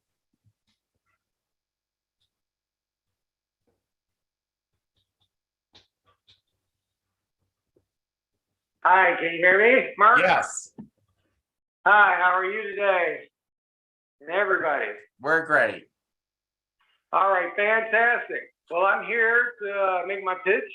My name is Randall Vaughn. I'm the founder of the Night Flight Flag Light Company. We're a B2C company. Our products will literally, dramatically, and beautifully transform the American landscape. We are the manufacturers of the world's first LED illuminated flag that always waves, never sags, and really light up the night for homes, trucks, boats, and businesses. Our very first product is the Night Flight Flag Light XL, a big 2.5 foot by 4 foot LED illuminated flag that is completely interchangeable. Easily change your flag to any flag design. Our very first flag offered is the flag of the U.S., Oh Glory. As a matter of fact, the United States flag code clearly states the American flag is not to be flown after dark unless it is illuminated. Unless the flag is completely illuminated. The Night Flight Flag Light Company finally solved this problem that has existed for centuries. The Night Flight Flag Light is comprised of two primary parts. The first is the hardware, the flag frame, which you have the links on either end, and the links are at the top and bottom, and there's bars on either end of the flag frame, and it's completely embedded with high-tech LED light. And the flag case, think of two nylon flags sewn together, similar to a pillowcase. It simply slides onto the frame and attaches at the rear with a Velcro strip. The Night Flight Flag Light has recently been issued a USPTO and PCT International Utility Pack, number 115667883-B1. The Night Flight Flag Light Company is very far along in our initial product development process. Engineering and A/B test marketing has been done. In fact, we have over 2,000 reservations for the Night Flight Flag Light XL at $300 per unit. Our landed cost is approximately $37 per unit. Manufacturing companies have been identified. Video production, social media campaigns are under development. and fulfillment centers are ready to go. The Night Flight Flag Light Company is offering an equity stake of 10 to 40% of the company at a $10 million valuation, or secure capital via a loan of $300,000 to $500,000 with a 50% ROI. The Night Flight Flag Light Company will completely disrupt the sleepy U.S. flag industry by finally solving the age-old problem of low to no visibility of your flag after dark. The Night Flight Flag Light is the flag of the 21st century. Thank you for your time. All right, Randall, I've never heard a pitch regarding a flag before, so that is interesting. Just out of curiosity, have you asked any of the 2,000 potential buyers if they would like to invest in you, since they actually appreciate your product, being that they're interested in purchasing it? Yeah. So when we were doing the A/B marketing, it was pretty early on. I did not want to take any money from the customer at that time, but they did reserve the product. We do have the engineered drawing complete and a prototype is ready to go. But I need the capital to pay my engineer so we can. So just a thought, you might actually be a good candidate for crowdfunding. I was just going to say, not everything is good for crowdfunding. In fact, I'm usually dead set against crowdfunding. I'm not a big fan. Although if you have a consumer product, that might change that. And, you may want to at least take a look. Kurt has some ideas. There's others in our community that have ideas. You may want to at least explore that, because you might have something with sizzle and dazzle that will attract that audience. It's just a thought. Other than that, I don't have any other thoughts. Anybody have a question or a comment? All right, Randall, meet others and next time you come back, if you can try and find a way to get your microphone closer to your mouth, it would be easier for everybody to hear, is my guess. Okay, thank you so much. Mark, I'm wondering if somebody that can't get on the computer via phone. I'm sorry, you broke up. Can you say that again? Yeah, I said I'm wondering if we have a chance now for one of the phone dial-in presenters rather than Zoom. Well, I actually have you in the queue. So, the first phone person is 3 away, and you're a little further down. I don't know when you joined or if you fell out and are back in, but I'm just. No, I've been on since 7:15. I couldn't get in the Zoom. Yeah, everybody here has been here the same length of time, just so you know. So, but let me just keep going through the queue. We will get to you. Next up is Donna.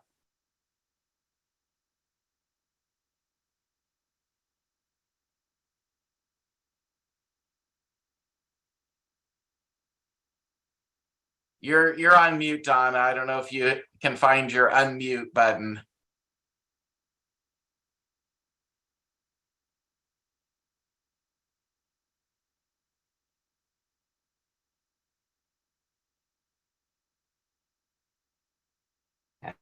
There you go. I had 2 mute buttons.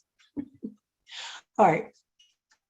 I'm Doug Morgan, and I want to tell you about my company, Palliative Pros.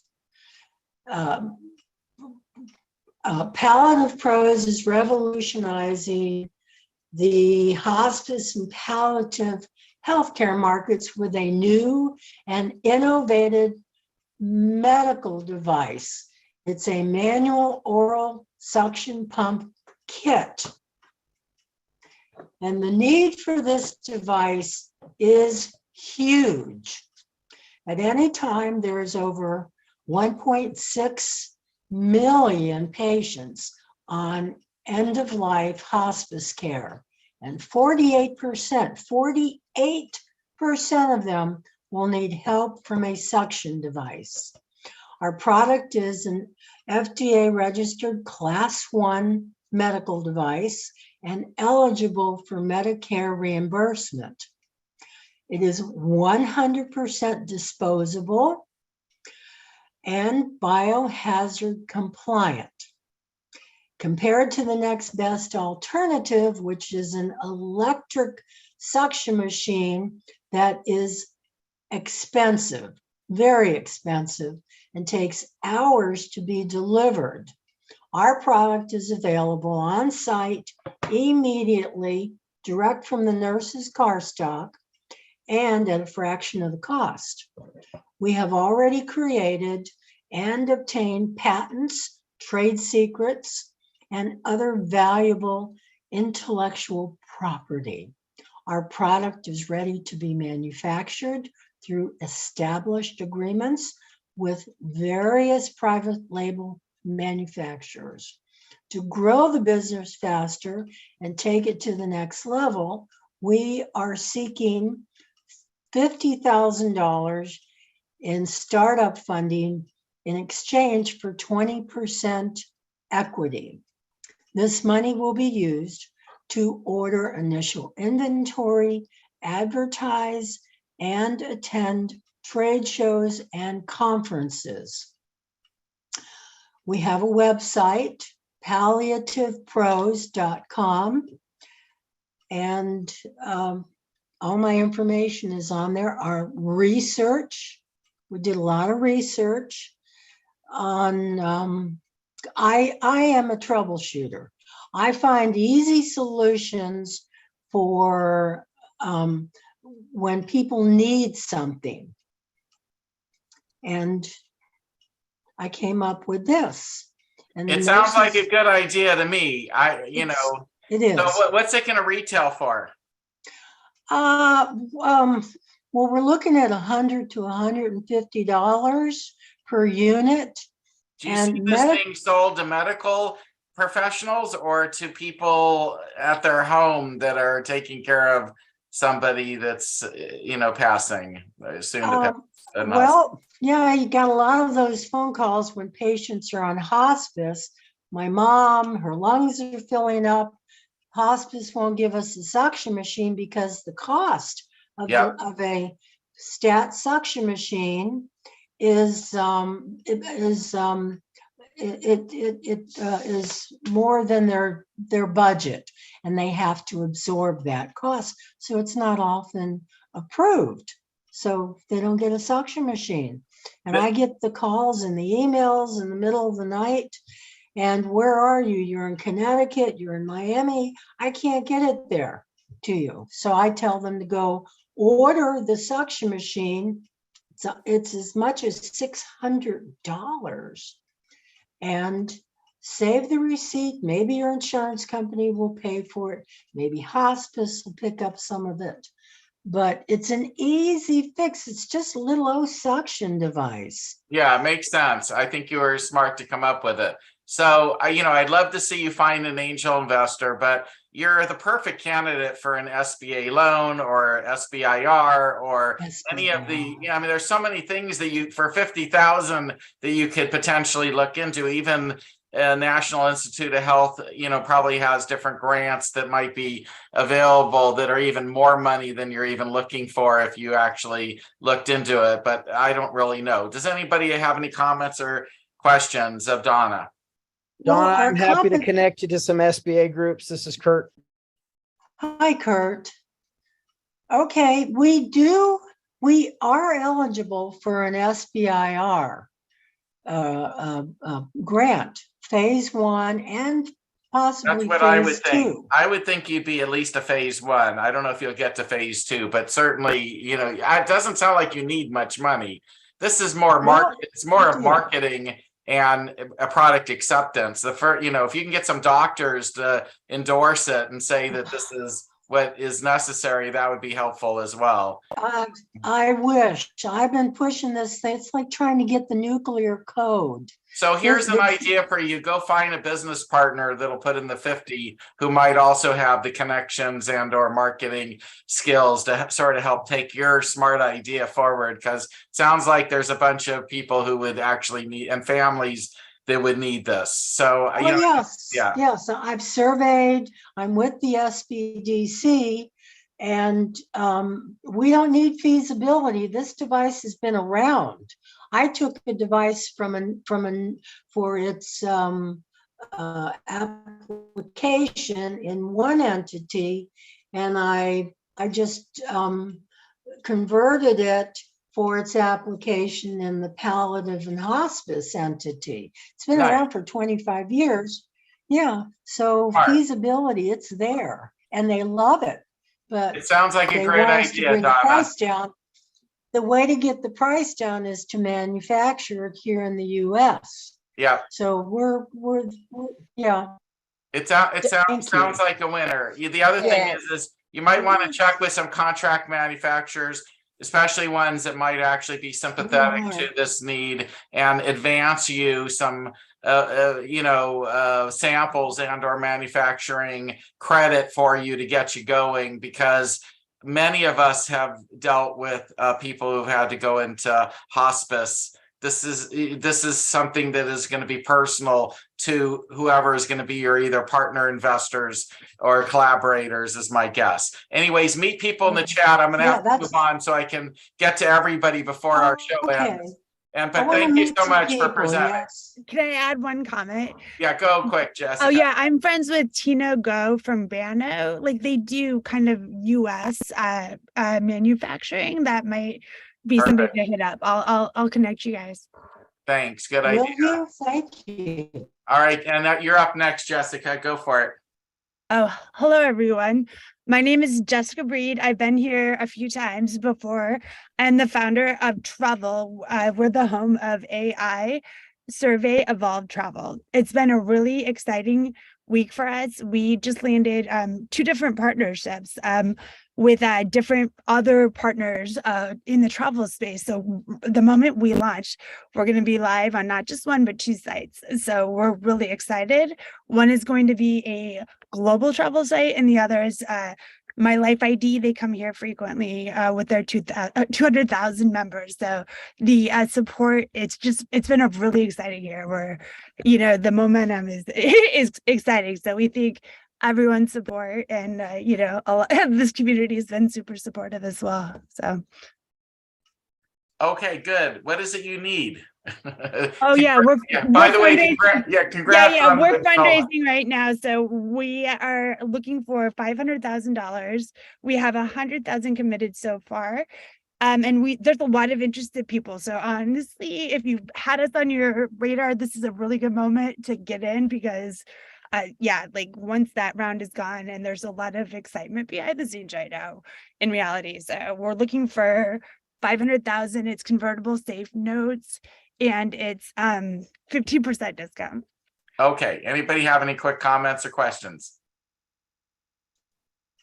You can meet Jessica in the chat. You've seen her here a few times. Thank you for coming back again. Our next up is a telephone call-in number 19177152829. I might have got that, missed a digit there, but I assume you'll know who you are. Hello. You'll have to introduce your name because we don't know. Jessica, go. Hi, it's Edmund Cape, founding CEO of Lucivia. I can be reached at edmund.cape@lucivia.com.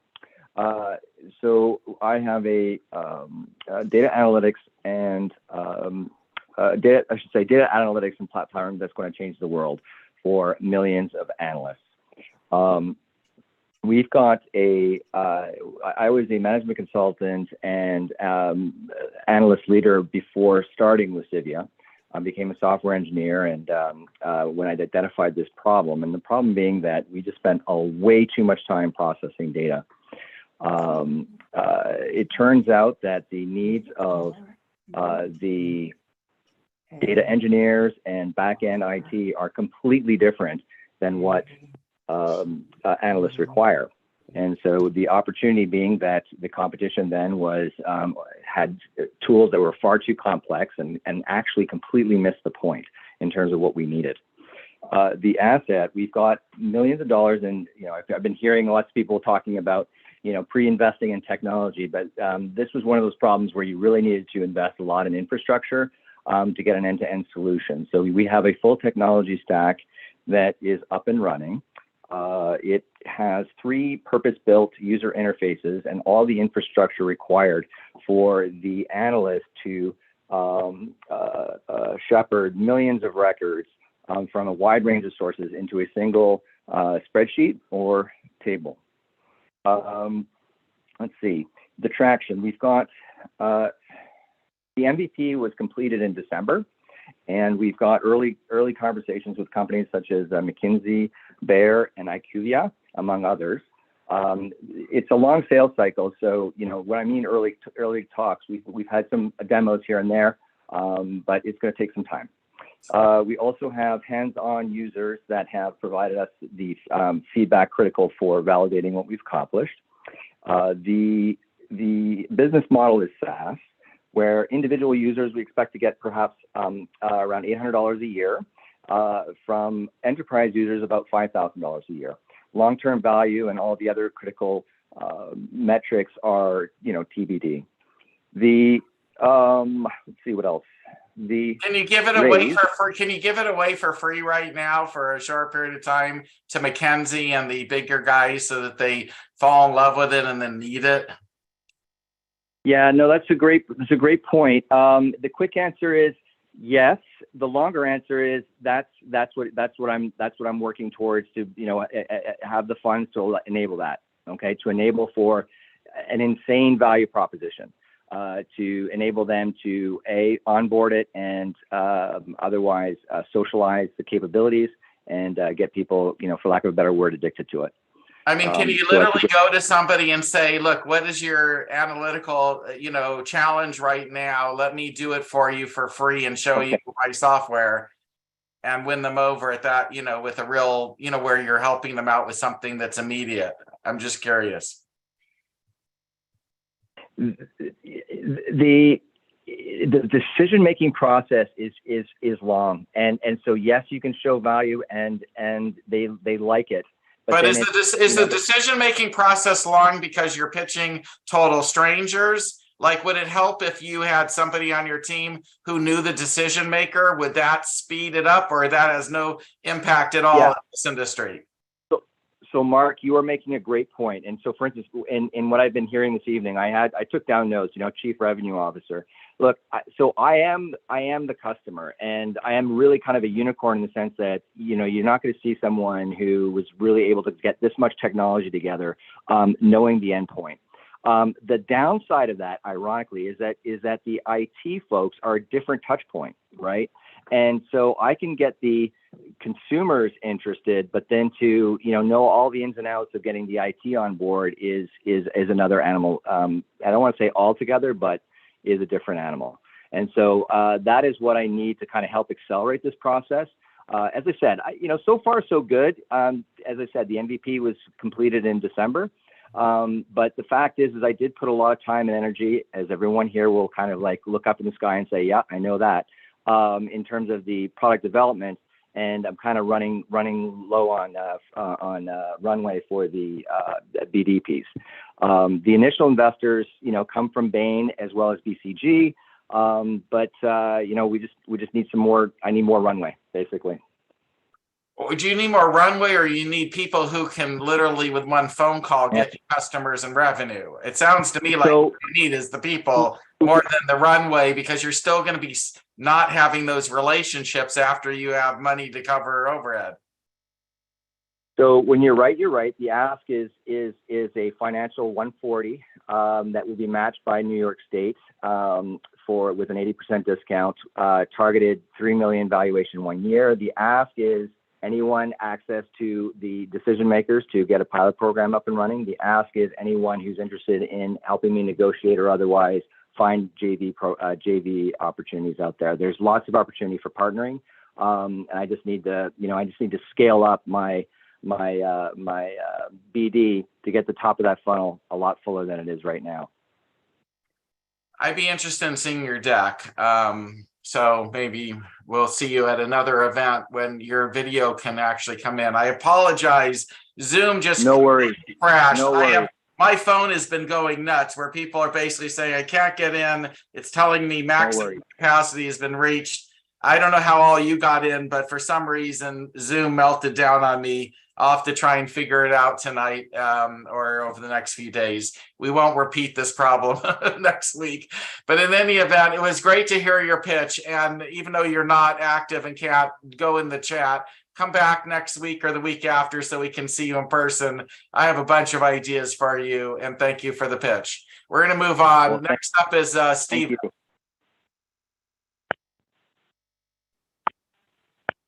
Hello. All Hi, right. Stephen. So, how are you doing? Yes. So my name is Stephen Coates, and my company is called G6G Tech, and our product is called G6G Finder. It's a search engine that is specific to a certain industry and type of customer. In this particular case, what we're doing is we're targeting the question, which software product should I use? And the end user would be a research person at a university or a biotech company or a software developer.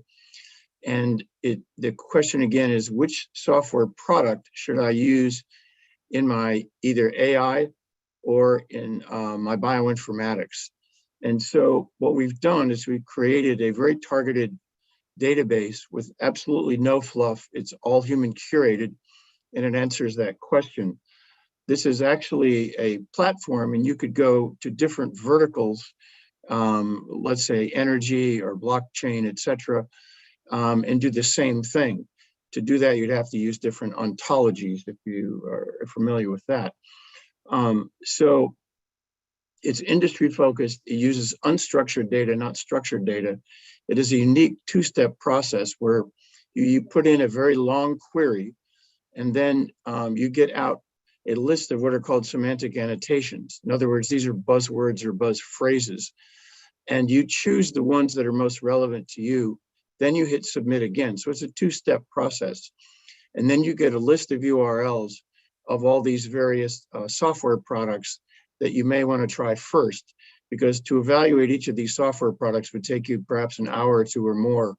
And so this cuts down your time enormously. Again, this can be applied to different verticals. The market size for this particular market is on the order of about 300 million.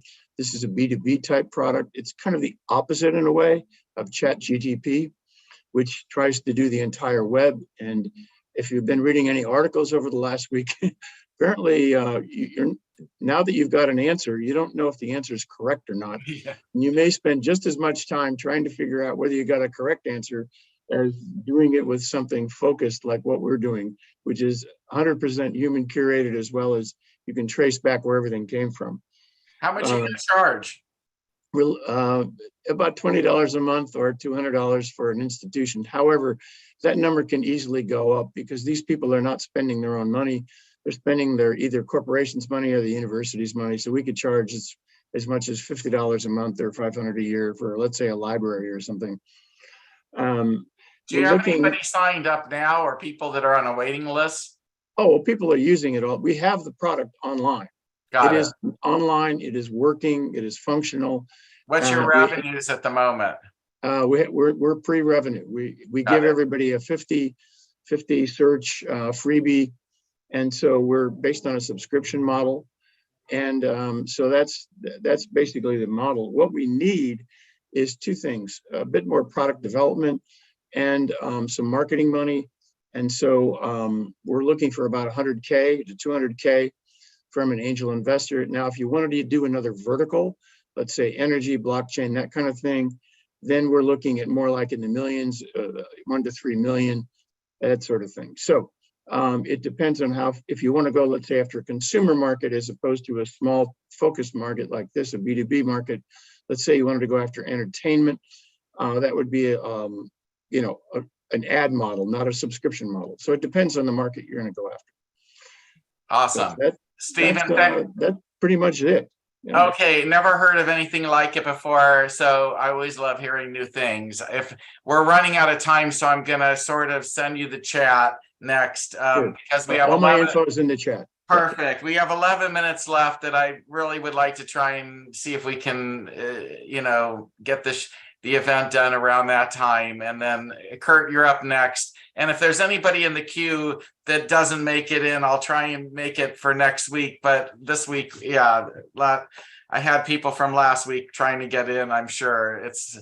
Anyways, I feel terrible about today. Kurt, you're up next. You raised your hand. I don't know if you were doing that intentionally or not. And you're not even on screen. Can you hear me okay? Oh, you're Kurt another invited Kurt. me in. Oh, you're a different Kurt. Oh, you're must be friends of Kurt. Okay, got it. Yes. Hi, Okay. thank you. Thank you so much for the opportunity. And yes, Kurt invited me last minute, so I just decided to jump on. My name is Brianna Bender. I am CEO and inventor of Sweets for Sweet Pets.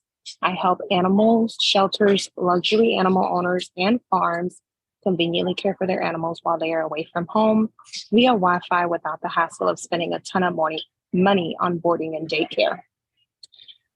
I have 2 cats, 3 dogs of my own. After rescuing them from the conditions I found them in, showed me it is inconvenient and really expensive to properly care for animals.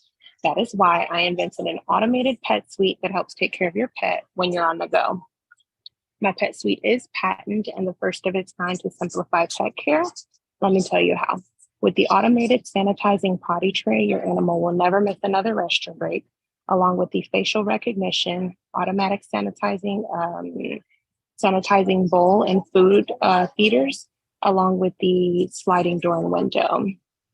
Since receiving my patent, Sweets for Sweet Pets' next step is to turn the $222 billion pet industry into $444 billion. Speaking of numbers, 70% of households own pets. Over 7 billion people are cell phone users. Only 28% of pet owners use daycare services, which leaves 72% uses a more convenient or cheaper way to care for their animals. What's more suitable than doing it yourself with the click of a few buttons from your phone? My competitors have nothing compared to what I'm offering the market, but everything like it. We are the lavish apartment in the comfort of your home. I would like to offer my angel investor 20% of my business earnings in exchange for $1 million. Once account is paid, I'd like to offer a guaranteed 10% commission of my monthly sales. Including this suite to your portfolio is going to be a guaranteed win to maximize your income, receive a forever return, and a guaranteed trustworthy lifelong business partner. We are about to take full advantage of those looking to add digital convenience to their everyday lives. So who's ready to give their pet the sweetest sweet in the universe?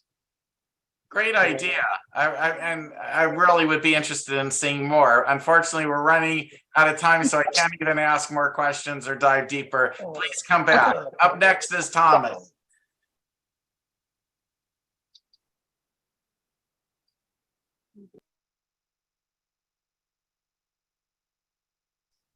Am I? Am You I? are. Yep, that's you. You're on. Okay. Yeah. Thank you.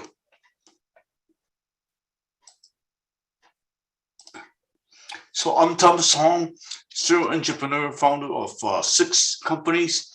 I have raised funding from angels, VCs, and corporations.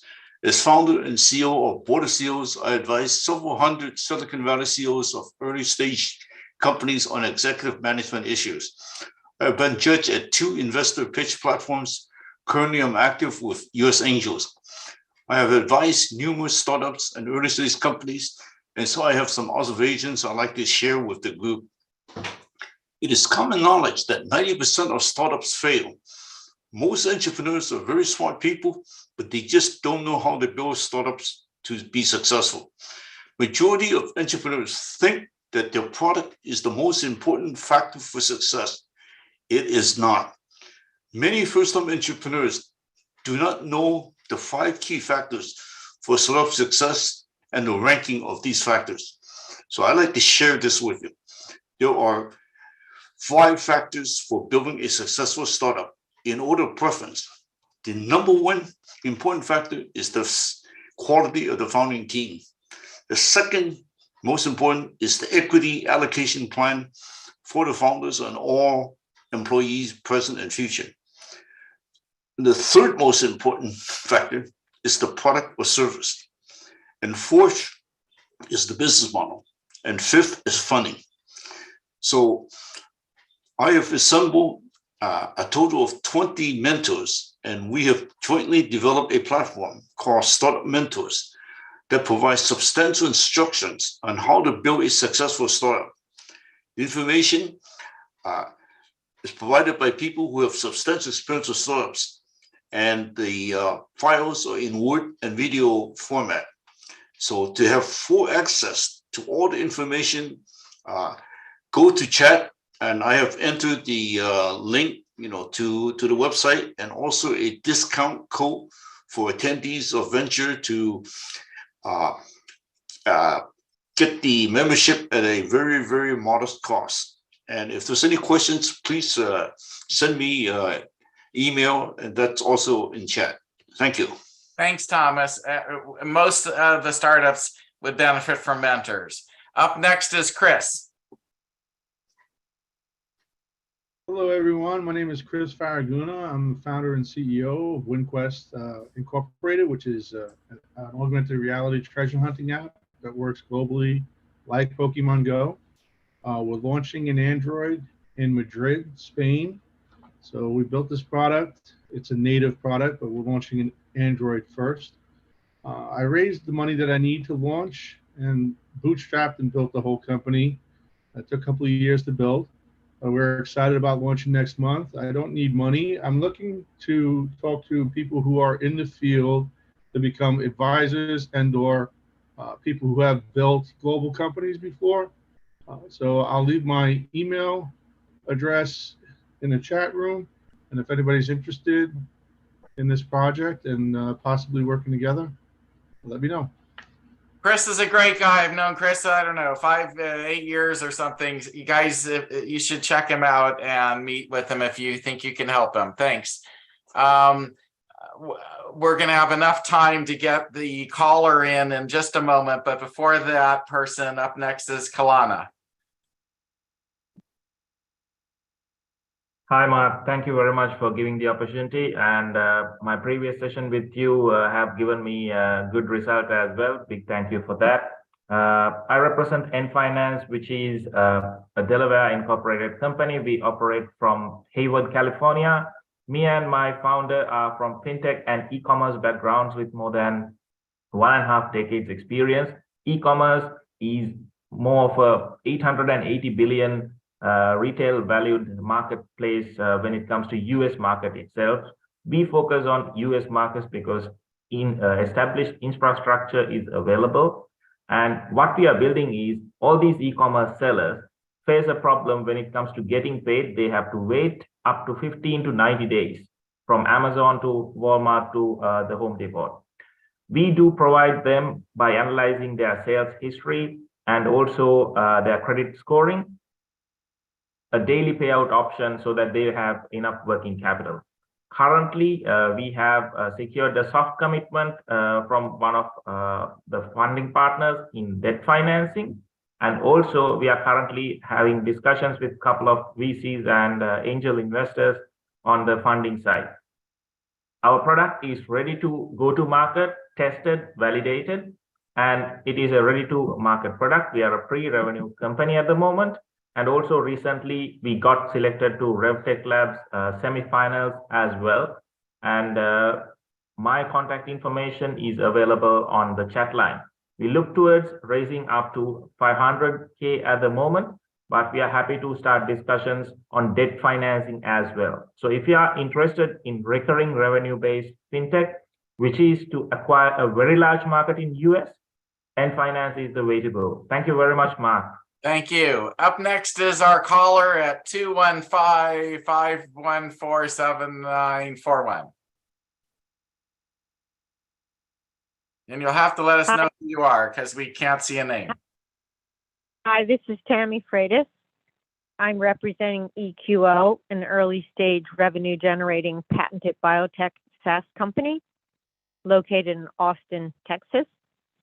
We use environmental RNA, environmental DNA, and bioinformatics to preserve, protect, and restore aquatic ecosystems. This diagnostics and monitoring market is $9 billion in North America and is growing because of climate change. weather volatility and frequent severe weather instances cause the number of invasive endangered species, along with biosecurity risk to aquatic ecosystems, to grow exponentially. Invasive species last year cost the world's economy $40 billion. Diseases in water cost aquaculture producers last year $5 billion. Our technology allows for early stage detection and efficient monitoring, and we have in fact saved LA Water Department $5 million a year and the Austin Water Department $3.2 million a year. The other resulting benefits are fewer biosecurity risks and better human health and a cleaner environment. Our patented technology, coupled with our in-house bioinformatics, will allow us to seize this opportunity. Why? Because we have a team of world-class scientists and other professionals who have brought early-stage companies to IPO or strategic sale. We are backed by one seed fund and 6 angels who will participate in our 3.5 million Series A round, but we're looking for a lead investor for a Series A round. We've recently raised a bridge note, and to date, we've received a number of awards and grants in addition to our investments from Mazarine. But of the 3.5 million round, we still have 2.9 million available. Questions? Well, are you using microbes to solve the problem? I'm not sure heard how this, you're identifying the problems, right? And then how are you solving the problem? So we identify before the problem actually becomes a big threat using RNA. And RNA is very difficult to work with, but we have the in-house lab expertise in the scientific staff to take the RNA and to actually figure out what invasive species is predicted to enter the water and or has RNA in the water, so it's not solid yet, and also how it will potentially grow if the problem isn't remediated. We do not do the remediation. We do the identification, the prediction. That's why we're in the diagnostics and monitoring space. So the total market is 30 billion, but our segment of the market is only 9. Okay. Oh, interesting. Well, I would like to at least introduce you to a company I'm a co-founder of called N-Bioorganic.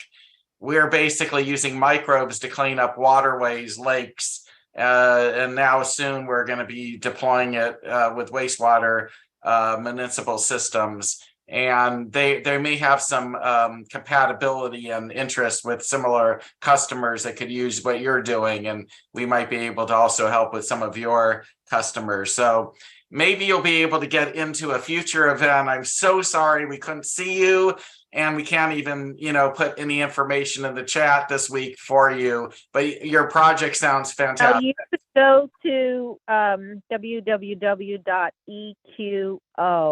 E like envelope, Q like queen, O like Oscar, .live, L-I-V-E, live, L-I-V-E.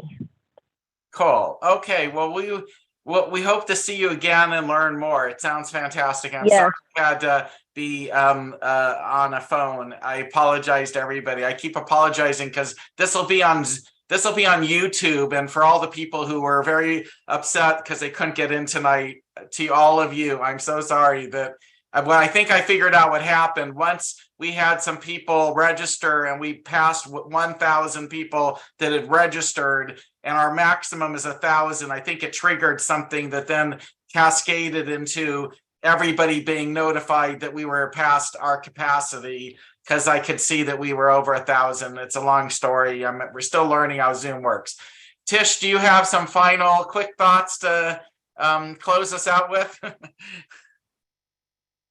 If anyone wanted to reach me directly, I'm at 215-514-7941. We can all see your phone number. We will. And Okay. next time you come, I'll make sure we, definitely want to put you near the front. I'm so sorry you're at the end of the event. And my apologies. Appreciate it. Yeah. Well, I think you do a great job and a great service for Just everyone. trying. Some nights are more difficult than others. Okay, so we're going to move on to our final speaker here. Tish, do you have anything you want to say? Thank you, Mark. Thanks for the opportunity once again. For the folks on this call, does your cell phone, portable electronic device, or tablet need juice, energy? Never run out of energy with iPowerUp. Check us out at ipowerup.com. You will not regret it. You'll be very happy with our product. I am Tishi Balachandra. I'm the Chief Strategy Officer of iPowerUp.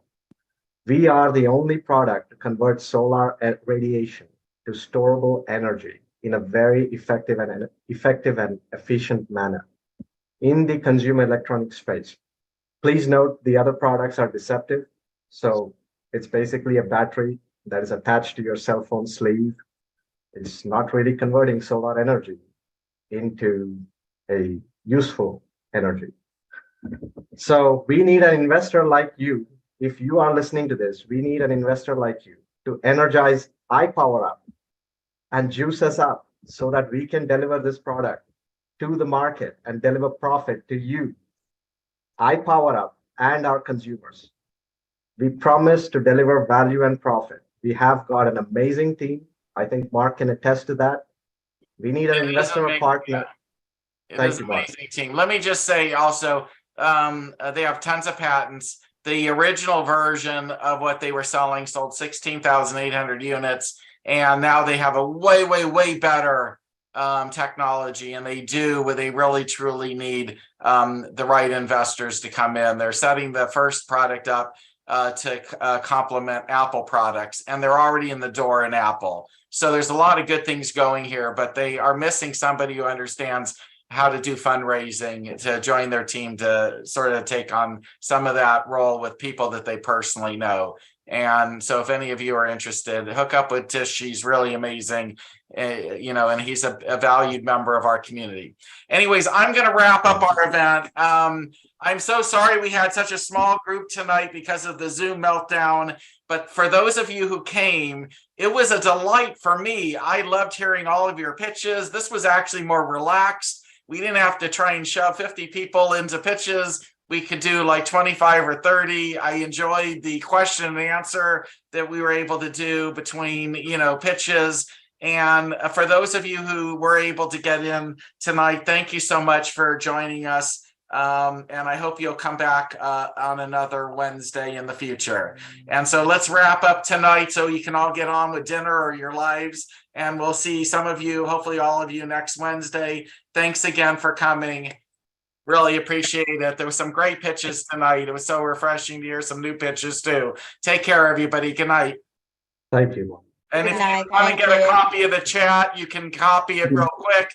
There's 3 buttons there, 3 dots, and you can save it to your computer if that's important to you. And give you 5 seconds to try and find that real quick. And if not, next week, save the chat. You'll know to do that. Thank you so much. Have a good week. Take care, everybody. Bye-bye.